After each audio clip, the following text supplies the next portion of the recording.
Ladies and gentlemen, welcome to Slightly Eccentric Golf. My name is Rick Holland, your host, and today we're going to talk about a couple of different things that is on my mind as we grow our golf game concept across Abbotsford. I want to launch in Abbotsford, and then we'll go to Surrey, we'll go to Chilliwack, we'll go to Mission, we'll go to Hope, we'll go to outlying areas from Abbotsford, and we'll share our concept. But I want to start in Abbotsford. So here's what we've done. Let me explain this, because it does take an explanation. A couple of years ago, I was bored out of my mind and looking for something to do. And my brother-in-law likes to golf, and he was golfing on the floor on carpet with the foam balls. Well, that's excellent. And I supported him, but I thought, I'll try it. And after a couple of days, you won't have so much length in an indoor space. So I thought, okay, why don't I try to design a game that we can play outside, that's easy to play, easy to follow, and fun, and that we can play outside to test our golfing skills. So I went to IKEA, and I bought a plant. Imagine a white plant about a foot across, or a third of a meter across, well, that deep. And it's got a little thing in the center where you put a piece of wood in, and it's got a little plastic hook. You know the IKEA planters, right? And you fill them with planters, and you put them out on your balcony, and you hang them suspended. They're a planter. So what I did is I took this planter, and I took a 2-foot water pipe, and I screwed it onto that little little metal post in the center. And then I took some JB Weld Bond, and I made sure that it was really well adhesed with JB Weld Bond. So that's now 2 feet high. And then I took a 4-foot, or a little bit over a meter, garden stake and put it so it's 4 feet high. Then I put a small Canadian flag on, so now it's about 4.5 feet high. So just think of, so my wife is under 5 feet, just a little shorter than my wife's height. She's very small. I'm 6 foot and she's 5 foot. So I built 10 of these, and they were cheap. They were $20 a piece, like $10 a piece for them, and then the other materials cost another $10. So, but all inclusive, all the costs, 10 holes cost me $200 to make. And then with the tram-clad paint, they'll last for years outside, because they're weatherproof, right? So is water pipe. Water pipe is weatherproof, especially when it's painted with tram-clad. I painted them white. So we place these golf holes on our property, and we have, get this, we have 600 feet, or 197 or something meters, is that correct? 600 feet of golf. So if 600 feet of golf, whatever 600 feet of golf is. So we have this quite long, and our grass, it runs the perimeter of our property, and it makes an absolutely beautiful private little golf course where we can go out there and bang foam balls around all over the place. And we don't hurt any windows because it's foam balls. Now, a bunch of guys get together, and we just have a fantastic time when the weather is good. But what happens when the weather is bad? Well, I designed this game so we could take it outside, and then also, if the weather is bad, rainy or snowy, that we could play it inside on carpet or on floors where we won't damage the floor at all, using foam balls. And these foam balls won't mark anything. They're not real golf balls. They're squishy foam balls, right? Like, think of a fairly firm Nerf ball. They're squishy. So they've never been known to hurt or damage any furniture. So what we wanted to do is set up our game in the social suite, because we live in a low-income housing community. So the social suite is where everybody can have activities, come together and play games and stuff. So we wanted to set our game up in the social suite, because I've designed this game to be mobile inside and outside, because we live in BC, and if we only design a game that you can play when the weather's good, you won't be playing the game for half the year. So what we want to do is we want to introduce our game through a program of education to everyone about what our game is, and what we're all about, and what we'd like to establish in your community or bring to your community in the form of our Slightly Eccentric golf game. So I went out and got on Amazon, there's a package that you can buy 64 foam golf balls, for $43. That's a good deal because those foam golf balls will last us years. So there's 64, and there's 4 colors for each set of balls. So there's red, 16 yellow, 16 blue, and 16 orange. So you can take those balls, and we have a long putting station here. It's 30 meters, which is about over 100 feet. We set up a putting match on this side and then putting match on that side. And it's really exciting because it's a concrete sidewalk, right? And there's grass on both sides. When you hit the ball, it can take as much as 10 seconds for it to go all the way to the end and settle. And here's our suggested rules. We have a putting mat. It's about 2 meters long, about 6 feet long, and it has holes in the head, and it's slightly raised, right? So it's a putting mat that you can roll a golf ball into, and the holes capture it, right? So it's so funny because it'll take 10 seconds for the ball to go down. And if you get your ball on the green putting mat, that gives you half a point. If the ball goes into one of the holes at the front of the putting mat, that gives you 1 full point.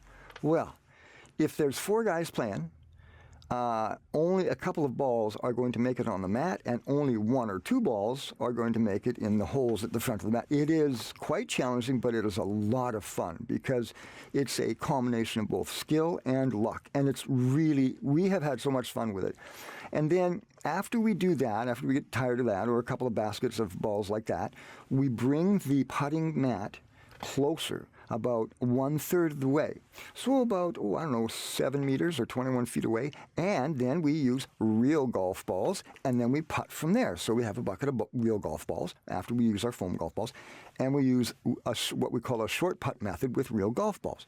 After we do that for a while, then we go grass golfing. Now, what is grass golfing? Remember I told you about those IKEA planters? Well, we've put 4 or 5 on the property, and they can be like 50 feet, 75 feet away. This is a par 3 course, so I've set up 4 holes on our property, and the idea is each player gets 2 colored balls. So if there's 4 guys playing, or 4 people playing, sorry, if there's 4 people playing, we have white balls, we have orange balls, we have red balls, we have green balls, we have yellow balls. So every player will get 2 balls of the same color. Okay, so instead of using 1 ball for golf, we use 2 balls. What it does is slow the game down, makes it much more fun, and you get to golf more. So, for example, you pick a starting person, you say, okay, you want to start? Okay, go. And then they golf their balls as close to the IKEA can as they can. Then everybody else golfs. Then all you have to do is follow best ball, right? The closest to the can doesn't have to putt, but the furthest away all have to putt. So think about a centrifugal ring. If you've ever golfed, the furthest away golf balls obviously have to putt in towards the center. And I'll tell you, a couple of weeks ago, we got on this. We were playing golf for 3 hours. 3 hours. So this golf game is so addictive and so much fun, and it's such a great social activity that we can set up now competitions. We can bring friends and family over. So I'm thinking, you know what? This is a perfect game, especially with the 64 different golf balls, foam golf balls. This is the perfect game to move indoors when the weather's bad. So I'm thinking, okay, well, I know that most, if not every, low-income housing community, co-op, and retirement home has some kind of a social suite or a gathering room that they go to. And in our particular social suite, I measured out the other day, and it is a full 33 feet, which is, 10 meters, right? The longest part of the room, right? And I thought, I bet you we could set up a foam golf ball game here with pool noodles to keep it on the side to make sure that the golf balls don't run away, and use our putting mats that we use outside and use them inside, just like we do outside, exactly the same. So I'm thinking, okay, well, why don't we do that? Wait a minute, what if some people don't want that to happen? So we have to be very cognizant and very respectful of people who may not want that to happen. So here's my offer. Here's what I'd like to do. I think the fellows that golf with me and I think it's such a great idea to move the golf game inside into a social suite or some kind of gathering room, then I think that we should have an open discussion about how this could be possible, because my game system is based on indoor and outdoor activity. And if we can't use the foam golf ball game system inside a social suite, then there goes half my game. Half of the potential of enjoying the game and bringing mental health and physical health to people, it goes away. That opportunity goes away. So I wanted in this video to address a concern that some people might have if they don't want a game like that in their social suite. So here's what would like to see happen. I have a really nice broadcast studio, and I would like to invite anyone who would like to come on my podcast show and either talk about the features and benefits of this game after they've experienced it, after they've seen it, or after they've watched the video, or the downsides of this game. So it's going to be an open mic. I will devote up to 30 minutes of anyone who wants to come. And there's one particular lady that's really excited about the golf game. We used to play golf with her husband, Wilson. And Wilson just loved to come out. He had a big smile on his face, and he always had this golf club in his hand, and he was always ready to golf. So we're going to dedicate some of the program to Wilson.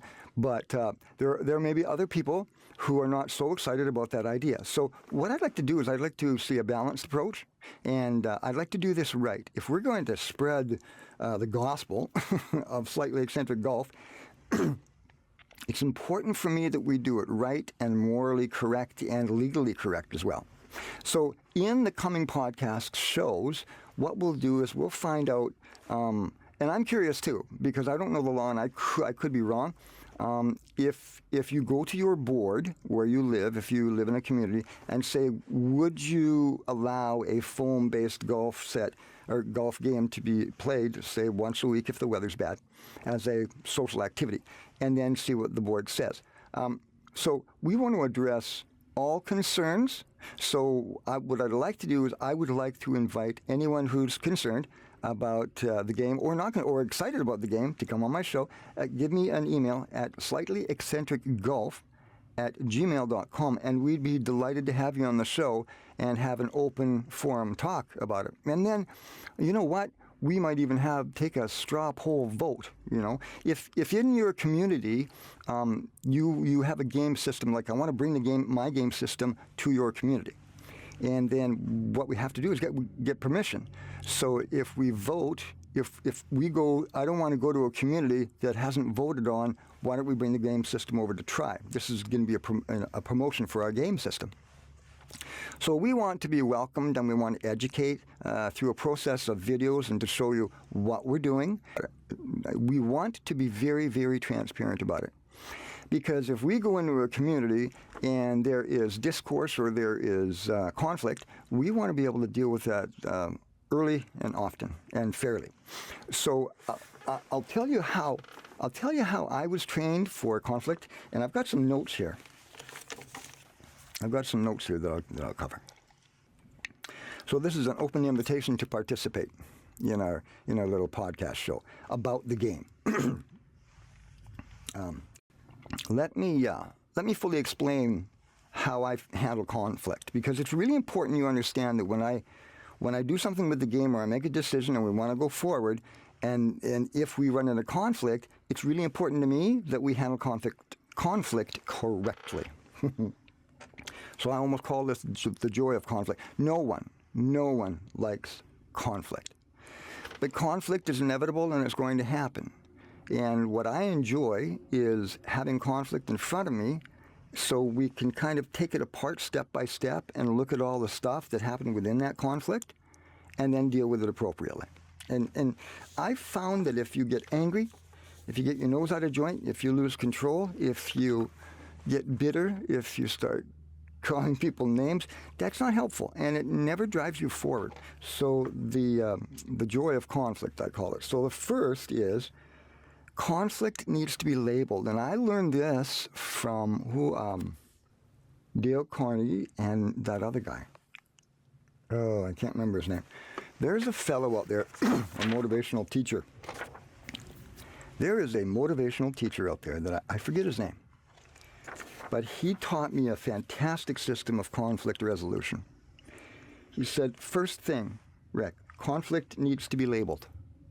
Conflict needs to be labeled. So when I enter conflict with someone, there's no reason to get upset. I give them a piece of paper, white piece of paper, and I give them a pen. Then I say, let's label it. Because conflict that is not labeled is gossip. Gossip can be harmful to a community. So I always suggest, or I say, here's your opportunity. Here's a pencil or a pen and a piece of paper. Let's label it. Because unless it's labeled, until it is written down on paper, it can't be talked about or discussed. Period. I'll give you an example of this. You can't go into any court of law and just say, well, it was all verbal, we have no proof, and so that's why how we win our cases. It's just not done. You have to label things, right? That's number one. Number two, conflict must rely on truth and honesty. And that's really important, because if you don't show up with truth and honesty at the beginning, everything you build upon is going to be chaos. Because if you lie, if you twist, if you manipulate anything in that story or what you're trying to present, and somebody catches on and say, aha, then you're in a bad space. So it's really important. Look, the truth is for sale. I mean, just look at the U.S. politicians sometimes. Some of those guys, every time they open their mouth, they lie. So it's really important to show up with the facts and the truth. That's number two. Number three. And again, I can't remember exactly where I learned this system, but I've never seen this system fail when it's executed properly. Number three. Others need to be brought in when there not has. Number three. Others need to be brought in when there has not been fairness offered. So if two parties can't resolve conflict on their own, they've written it down, they've labeled it, they've talked about it, and they're still at loggerheads, it is fair to bring in a competent third party to take a look at it. And the reason I say that is because when I was working for Microsoft and IBM, they insisted on transparency. And I had some customers I had to phone in every 2 hours to tell them what's going on. And if you lied to IBM or Microsoft, they knew exactly what you did. You had to take notes. Everything you did was monitored. Everything you did was monitored. Your notes were, were looked at by many, many people, were looked at by IBM and Microsoft. So you have to be careful with your notes, right? So you have to be highly detailed, and you have to show up with the truth and honesty. If you don't, you would suffer. Why? Because you're working for IBM and Microsoft. And that was the rule. Like, they were brutal in their policy management. Like, you do this or you don't work for us. So others need to be brought in when there has not been fairness offered. And you know what? That is a super simple step. If two parties can't fix the conflict, others need to be brought in. So that's number three. Number four, I've been taught that there must be two levels of accountability. And so let's take a look at this. If you have to bring in a third party to solve conflict, wouldn't you rather bring in a friendly person that you know and you're familiar with? A lot of people will look for a faith-based or religious leader, like their pastor or their minister, and they can bring them into a conflict and say, you know what, we're really not good at this. Most of us aren't good at conflict, and we really don't know what to do. So when we bring in a third person, it's a really good idea, because that's healthy, and that's a healthy choice. So that's number four. There must be accountability on two levels. So the first level should be someone you trust, neutral, that everybody knows, that everybody can say, okay, they're going to give us a fair opinion. And number two, so that's A, and number two on four, or B, maybe if that doesn't work with your minister or your pastor, you may have to consider a legal opinion or a legal education or a legal option. So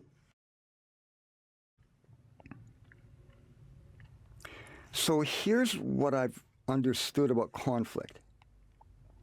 The resolution of conflict needs to be a self-reflective moment for everyone. Conflict just means there are two question marks. Boop. And one group or one person says, I'm right, and one group where one person says, I'm right. And it should never be an emotional thing. You should never have to tear your soul apart when you have conflict. You just have to come together, label it, sit down, talk about it, and then if you can't solve it, then bring in a third party.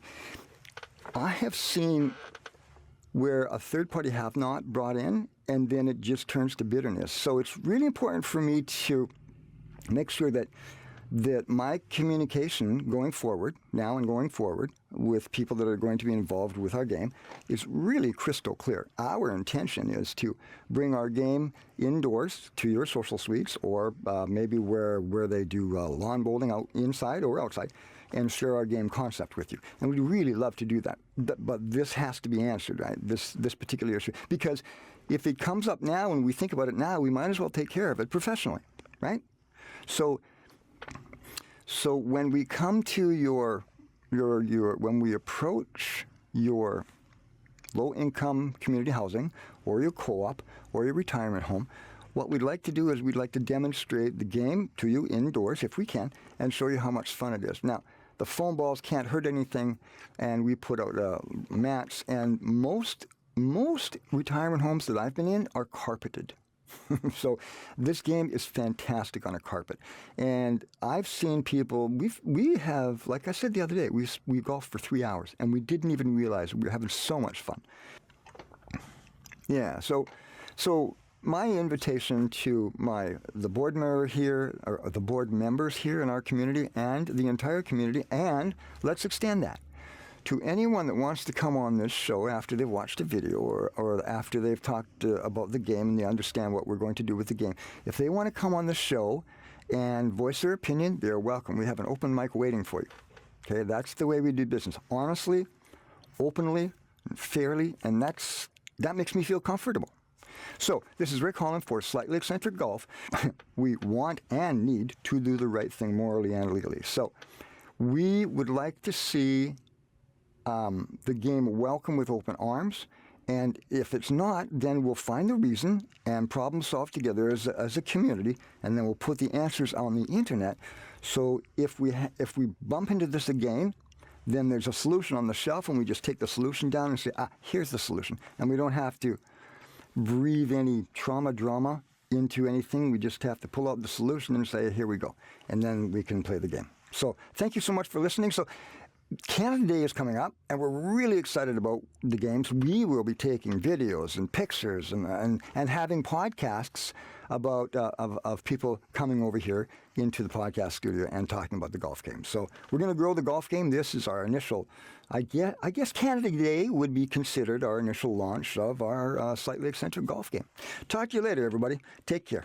Bye-bye.